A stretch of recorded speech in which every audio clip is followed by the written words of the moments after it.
20h30 à Ndikinimeki, madame, messieurs, bonsoir. Les titres de l'actualité. Ndikinimeki, onde de choc 24 heures après l'hécatombe de Nomalé sur l'axe lourd Bafoussam-Yaoundé. Des familles entières décimées par l'accident et des blessés sous soins intensifs à Yaoundé. Bulletin de santé et consternation dès le démarrage du 20h30. Toujours sur la route, Nkole-Sonding, feu vert sur la voie bitumée. 89 km ouverts à la circulation ce lundi. L'inauguration a eu lieu à Nanga et Boko.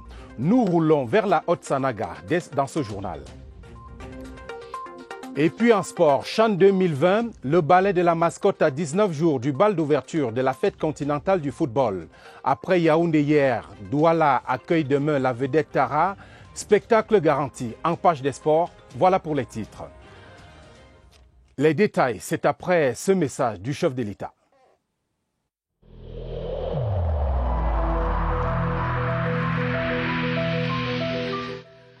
Le port du masque dans l'espace public restera obligatoire jusqu'à nouvel ordre.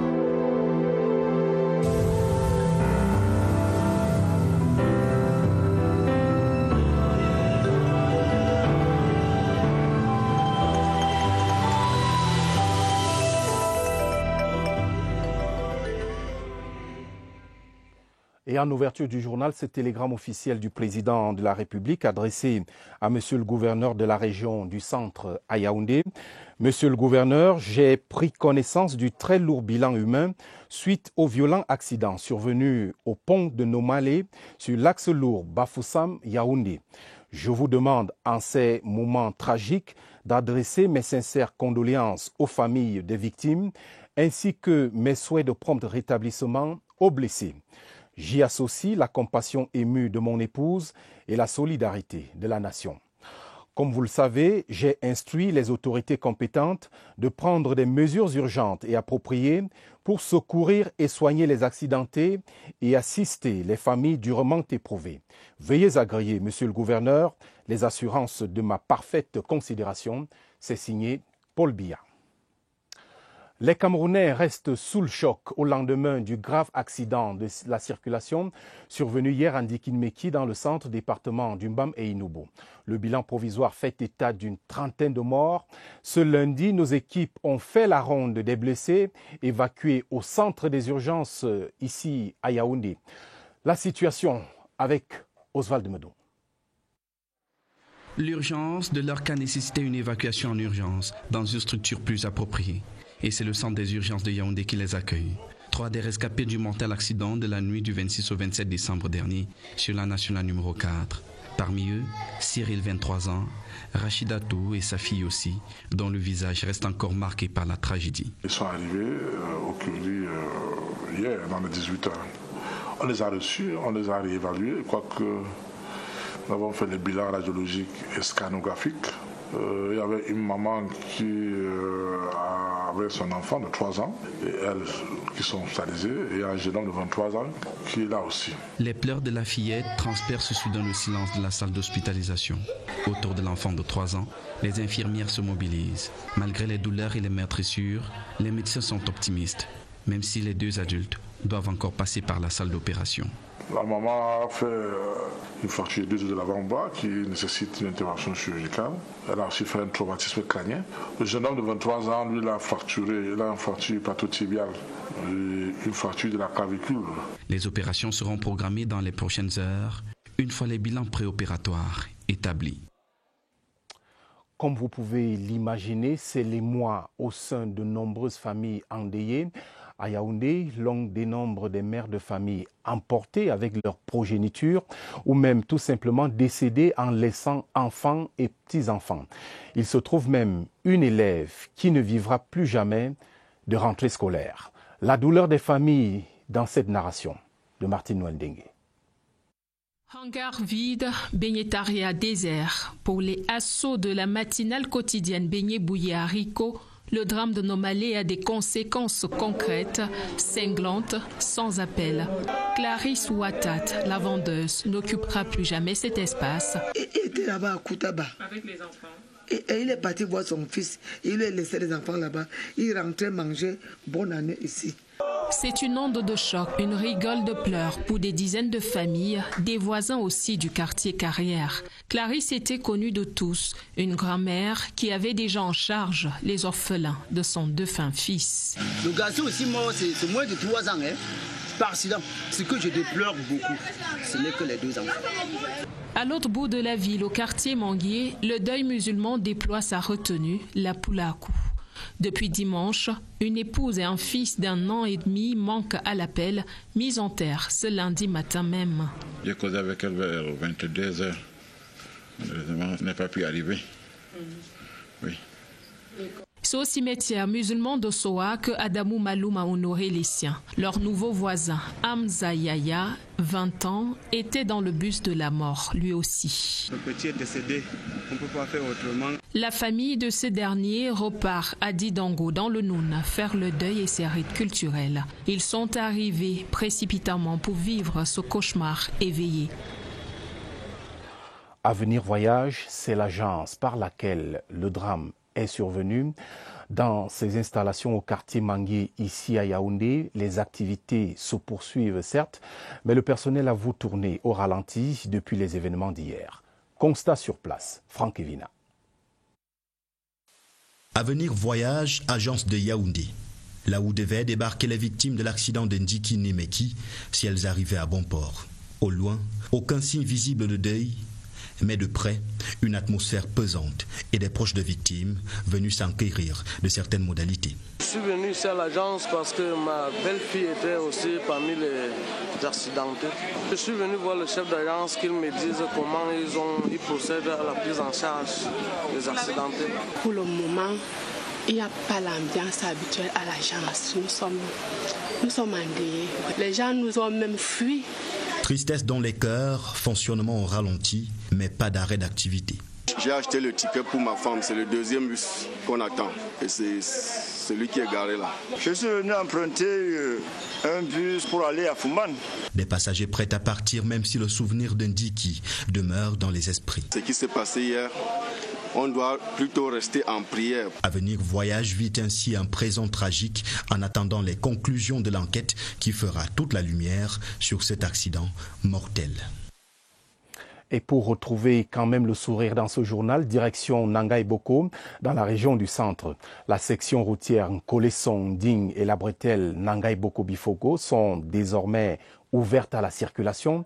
Le ministre des Travaux publics, Emmanuel Nganou-Djoumessi, n'a pas seulement inauguré ces ouvrages, il a annoncé d'autres réalisations d'envergure prescrites par le chef de l'État. Rodrigue Bertrand-Toueno. Le rituel d'inauguration est respecté. Ces actes furent les derniers d'une cérémonie qui a commencé par le parcours du linéaire pour apprécier le travail abattu. Les maires de Koten et de Nangai Boko, en chœur avec le sénateur Pon Moni, ont remercié le président Paul Biya, l'initiateur du projet qui a transformé un rêve en réalité. Cette route était pour nous une sorte de serpent de mer. Le chef de l'État avait promis la construction de cette route dès les années 83-84. Nous avons attendu. Nous avons été patients. Aujourd'hui, nous bénéficions de l'une des infrastructures les plus belles. Le plaisir des bénéficiaires a décuplé d'intensité lorsque le ministre a annoncé des aménagements complémentaires.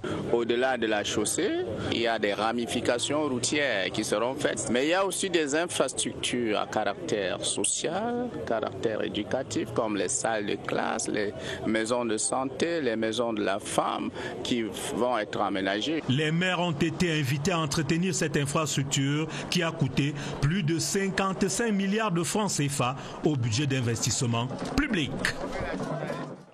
La CEMAC, elle, cherche de l'argent pour financer ses 12 projets d'intégration. Le comité technique chargé de suivre la mobilisation de ces fonds était en conclave ce lundi. C'était à Douala. Joseph Itoté. Suite aux réformes structurelles décidées par les chefs d'État de la CEMAC, axées entre autres sur l'intégration régionale, 12 projets avaient été retenus. Coût total, 4,014 milliards d'euros. Il fallait recourir aux bailleurs de fonds. Et c'était tout l'enjeu de la table ronde de Paris qui avait connu un franc succès. Banques, bailleurs de fonds avaient manifesté leur intérêt, démontrant ainsi qu'ils sont prêts à s'engager. La table ronde à Paris a permis d'enregistrer des annonces. On ne peut pas se contenter des annonces.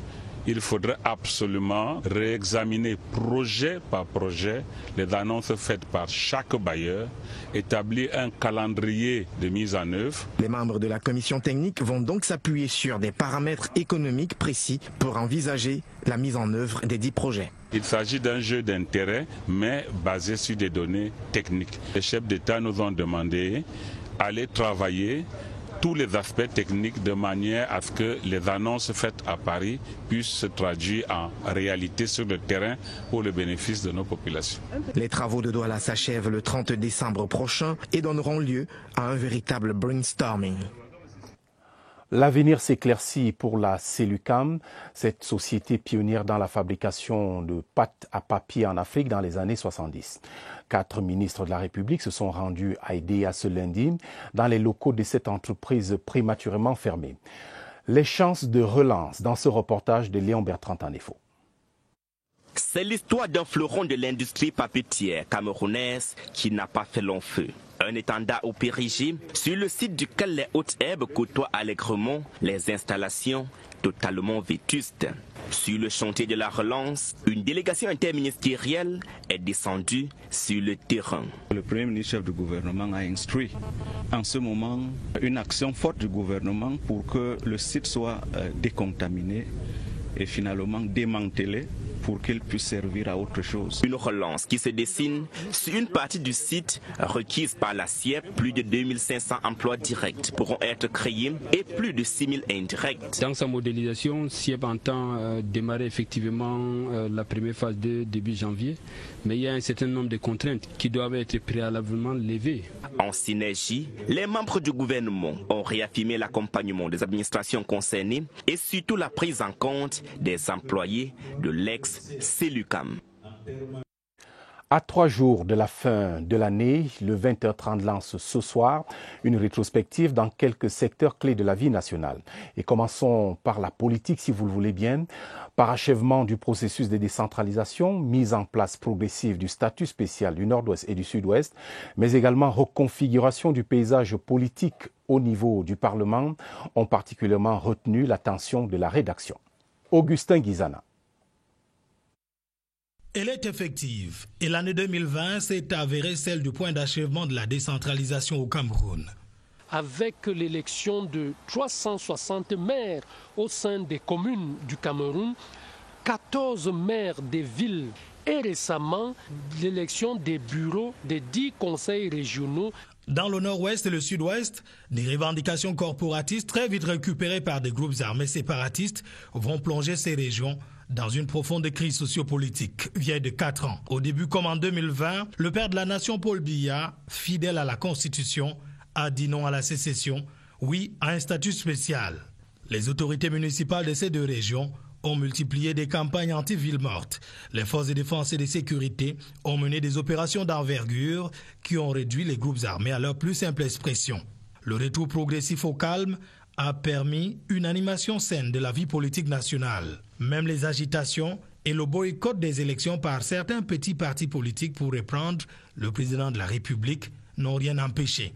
À la Chambre basse du Parlement, au soir des législatives du 9 février, le RDPC garde le flambeau avec 152 sièges contre 7 de l'UNDP, 5 du SDF, 5 du PCRN, 4 de l'UDC, 2 du MDR. Pour cette législature, les grands absents sont le MRC qui a boycotté les élections et l'UPC qui sort de l'hémicycle de Ngwaikele. La première distribution de la carte politique des régions comme collectivité territoriale décentralisée permet de constater également que le RDPC s'est adjugé 613 sièges contre 80 pour l'UNDP, 17 pour l'UDC, 2 pour le FSNC.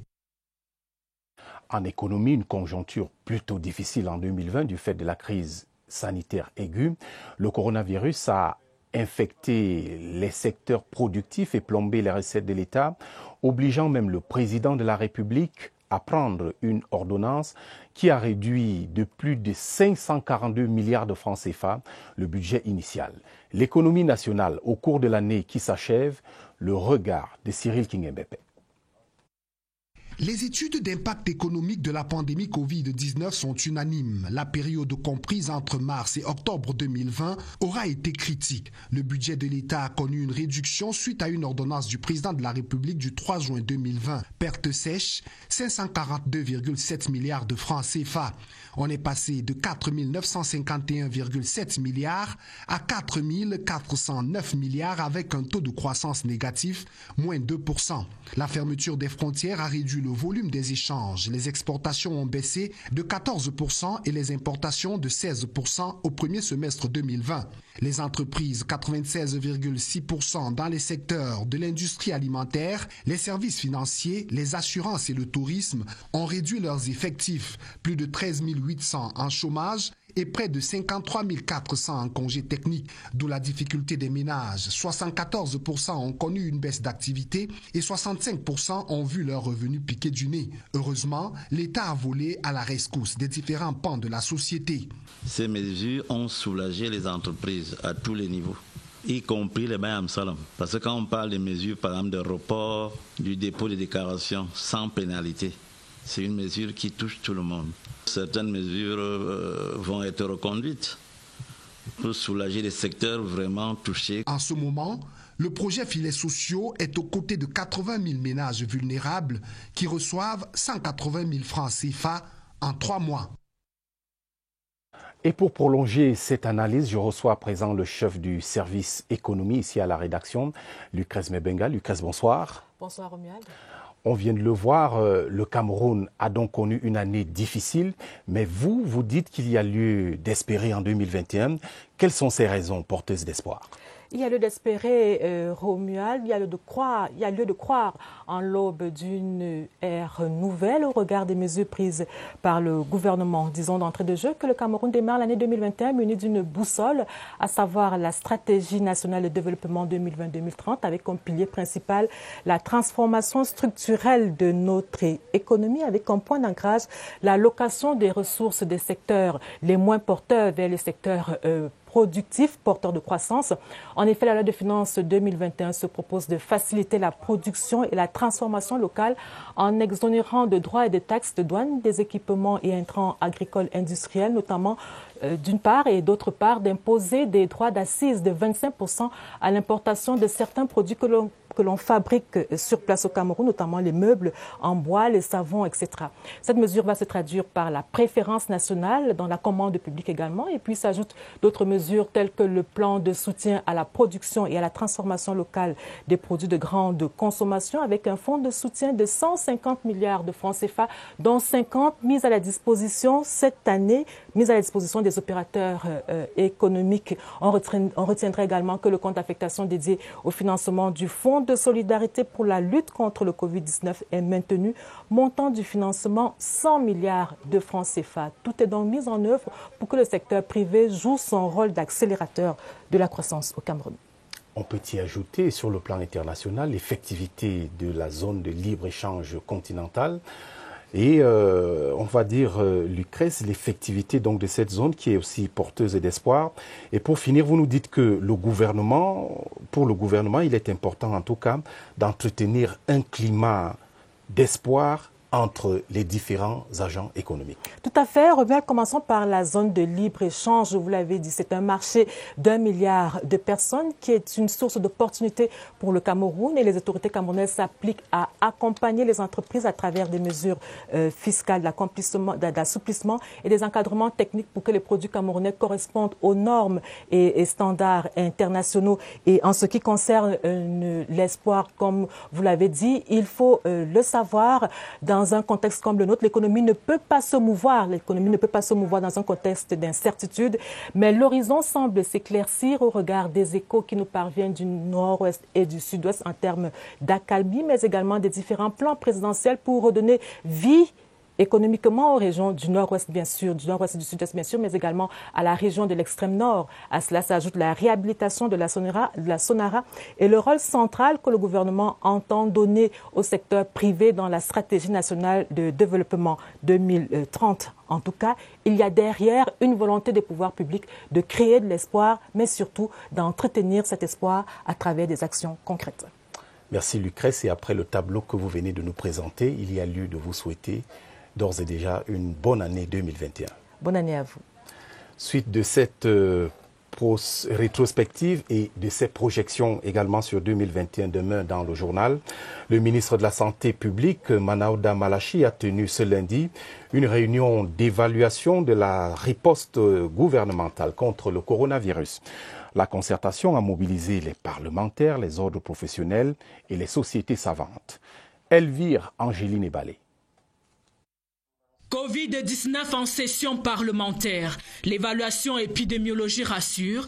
Les chiffres révèlent un plan de riposte satisfaisant. Plus de peur que de mal, la vigilance reste de mise. Pour éviter une deuxième vague de contamination, des réponses aux faiblesses relevées, mais aussi des suggestions à faire du Cameroun. Un exemple dans la gestion du Covid-19. Nous avons recommandé qu'il y ait une réelle action pour éviter l'exacerbation de la comorbidité. Il faut éviter qu'à la faveur de la prise en charge du Covid, qu'on néglige les autres maladies. Nous espérons beaucoup qu'à la faveur de cette pandémie, nous allons évoluer dans les nouvelles formulations des médicaments traditionnels améliorés ou alors des médicaments simples issus de notre patrimoine ethnobotanique. De quoi accentuer en sus la communication et la sensibilisation sur le respect des mesures barrières, axe stratégique fort de la riposte camerounaise.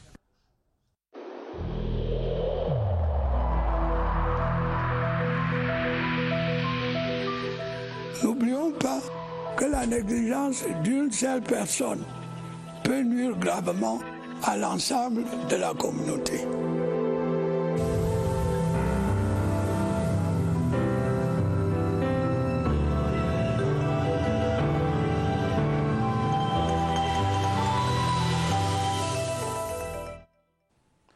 Coronavirus, le système sanitaire du Cameroun fait de belles preuves jusqu'ici en tout cas et la maîtrise de la pandémie le démontre suffisamment. Le pays est prêt à reconduire pareille riposte en cas d'infiltration de nouvelles souches. Démonstration dans l'entretien d'Évariste Yenga avec son invité, le docteur Joseph Fokam. Ils sont au centre des opérations des urgences de santé publique ici à Yaoundé. Évariste, bonsoir. Que peut-on retenir ce soir ?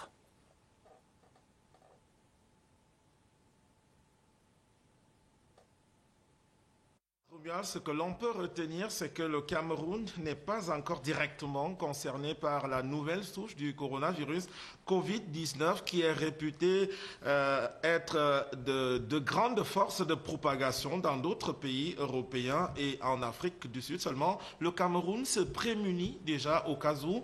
Essayons de le voir avec le docteur Joseph Fokam du Centre international de référence Chantal Biya. Docteur, bonsoir. Bonsoir, Évariste. Dites, est-ce que les effets de la nouvelle souche du coronavirus ailleurs peuvent être les mêmes au Cameroun? Effectivement, Évariste, cette nouvelle souche de coronavirus mutante a plus de 70% de contagiosité comparée à la souche initiale et par conséquent 7 pays au moins sont déjà infectés par ce virus et en Afrique, l'Afrique du Sud a une souche apparentée mais qui a aussi un peu plus de mutations et par conséquent la crainte c'est de dire peut-être cette souche continue son évolution et si elle arrive au Cameroun avec d'autres nouvelles mutations, qu'est-ce qu'on aura comme conséquence? Il est difficile de le prédire. Mais heureusement au Cameroun, malgré cette mutation dans cette nouvelle souche, nos outils de diagnostic permettent toujours de détecter ces virus parce que ces mutations ne sont pas dans les zones cibles de nos tests de diagnostic. Aussi, il n'y a pas encore d'évidence en termes de la virulence de ce virus par rapport à la souche initiale. Donc, on pense que le degré de sévérité n'a pas changé. Toutefois, la bonne nouvelle est de savoir également que les mêmes mesures barrières permettent également d'éviter cette nouvelle souche, surtout que depuis le 26 novembre, on a eu 13% de positivité, ce qui semble déjà préoccupant, d'où un appel au respect aux mesures barrières et aussi limiter les voyages inutiles durant cette période de fête. Docteur Fokam, on voit bien que les autorités sanitaires camerounaises sont nullement inquiétées par cette nouvelle souche. Pour autant, comment on fait pour se prémunir? Oui, également pour vraiment se prémunir, il est question, comme on l'a dit tantôt, de réinsister encore aux mesures barrières, parce que les mêmes mesures barrières permettent également d'éviter cette nouvelle souche, surtout qu'on a un peu à l'horizon un risque d'une deuxième vague. Merci à vous, Dr Fokam. Vous venez de le noter. Se prémunir, nous sommes sur la même base pratiquement. Les mesures sont les mêmes, les mesures de prévention, telles que cela a été des premières souches arrivées au Cameroun. Il le sera également pour les nouvelles souches qui frappent à la porte sans être entrées déjà au Cameroun. Merci Évariste. Une CRTV performante, voilà l'office qui vous est promis au titre des 3 prochaines années. Le plan stratégique devant y concourir a été examiné ce lundi. C'était au cours de la 49e session ordinaire du conseil d'administration de la Cameroon Radio Television. Les travaux étaient conduits au centre de production de Mbaladeu par René Emmanuel Sadi, le ministre de la Communication, président du conseil d'administration. Daniel Menanga. Un bref aperçu des ambitions de la Cameroon Radio Television, tenir son rang de leader dans l'espace médiatique en Afrique. Dans l'immédiat, le CHAN, l'organisation du championnat d'Afrique des Nations 2021 et de la Coupe d'Afrique des Nations 2022 par le Cameroun, et pour lesquels la CRTV s'est positionnée sous la très haute impulsion de son Excellence Monsieur le Président de la République, comme producteur des signaux TV international, donne l'opportunité au service public de l'audiovisuel au Cameroun d'être doté d'une logistique et d'une surface technique parfaitement à la hauteur des technologies les plus avancées à travers le monde. Des défis majeurs et d'autres à relever dans un contexte de crise multiforme. Mais la CRTV et la CMCA ont des plans. Pour la CMCA, il va sans dire que son plan stratégique devra apporter des réponses durables à la problématique des fonds propres de la CRTV. Au sein de l'Office en général, reconfiguration des ressources humaines, relance de la réhabilitation technique, le tout dans le respect de la bonne gouvernance. MTN Cameroun continue de célébrer ses 20 ans d'existence avec ses abonnés. Les 3 derniers gagnants de voitures viennent de rentrer en possession de leur véhicule. La cérémonie de remise des clés a eu lieu au stade de Mendonce ici à Yaoundé. Comme nous le montre ce reportage de Roland Camille Soumbi de CRTV Centre. Pour clôturer ses 20 ans d'existence, MTN Cameroun offre des cadeaux inédits à ses fidèles clients.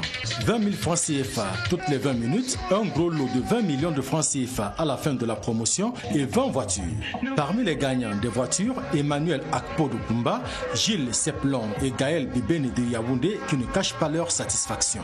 Avec cette voiture, ce sont les miracles de l'Éternel. Je suis tellement ému, tellement joyeux, c'est tellement fier, je ne pensais pas. Le jour où on m'a appelé que j'ai gagné, c'était comme un rêve, je ne croyais pas. Jusqu'au moment où le 87 m'a appelé pour confirmer que effectivement je suis le gagnant de la voiture. Je suis vraiment heureux, je remercie MTN. Gagner une Suzuki ou la somme de 20 000 francs CFA est simple selon les responsables de MTN Cameroun, puisque tous les forfaits sont éligibles. C'est juste exceptionnel, c'est magique ce que nous faisons. Il faut dire brièvement que MTN change les vies des Camerounais. En tant qu'entreprise citoyenne, ce que je vois personnellement est excessivement émouvant et j'encourage massivement les populations de Yaoundé à continuer de jouer parce que nous avons encore 13 voitures à distribuer et je serai absolument heureux en tant que directeur régional de remettre les 13 voitures aux populations de Yaoundé. Donc, continuez de faire étoile 126 dièse pour des transactions de 5 000 francs au moins. Achetez-vous des forfaits à partir de 250 francs. Les euros gagnants de cette phase sont clairs. Les dés ne sont pas pipés. Tout le monde peut gagner. C'est la réalité. Chacun peut pouvoir gagner. Tapez ce forfait. Étoile 123, étoile 11 dièse. C'est vraiment la réalité. Moi-même, je ne croyais pas, mais c'est la réalité. Je demande aussi à ceux qui ne croient pas que c'est réel, parce que je n'ai personne à MTN, je ne connais personne. Donc il faut croire. MTN continue d'offrir une fin d'année 2020 heureuse à tous ses fidèles clients, quel que soit le lieu de résidence, le sexe ou le métier que l'on exerce. MTN, everywhere you go. Pas de gain pour la suite, mais il y a eu jeu tout de même et nous sommes en sport. Les Lions A' ont affronté hier dimanche Stade Renard de Melon au stade omnisport de Bépanda à Douala. Les poulains de Martin Tungumpile ont multiplié les occasions de but sans succès, malheureusement. Les temps forts du match, Monique Félicité Chouin.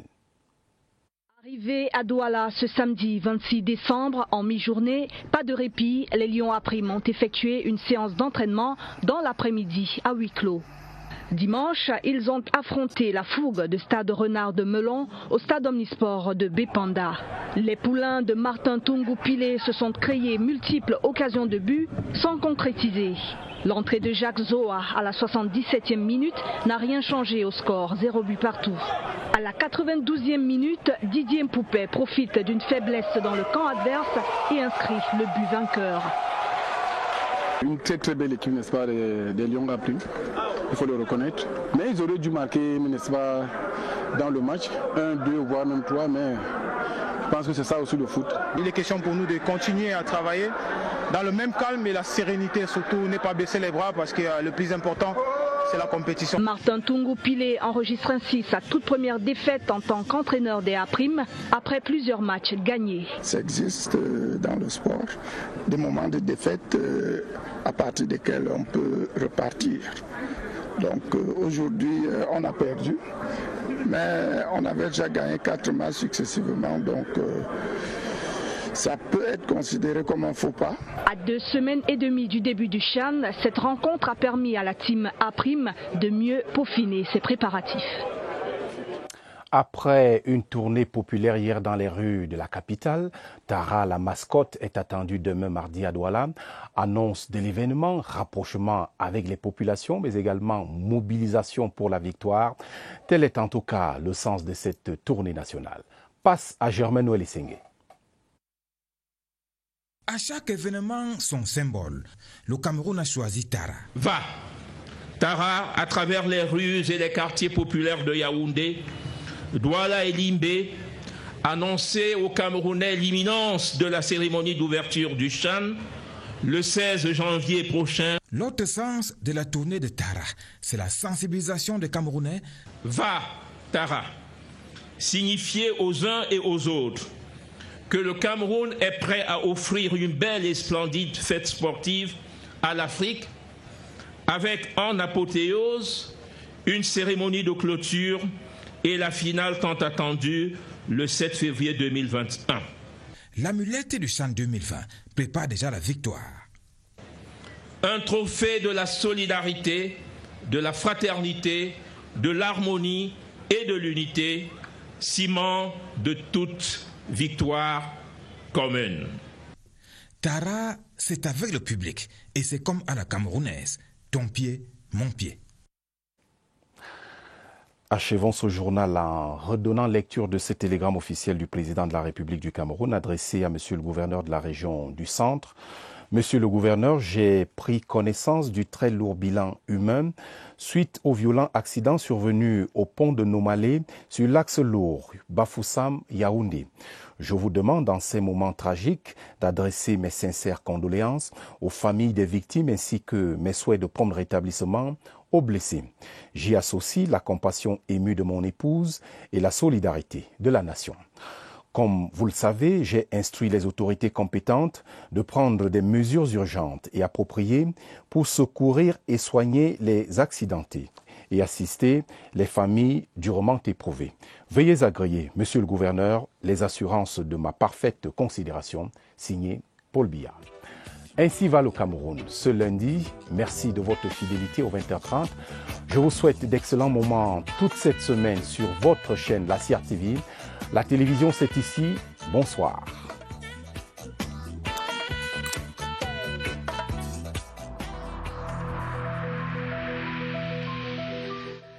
Il est essentiel que les mesures qui ont été indiquées soient absolument respectées par chacun de nous.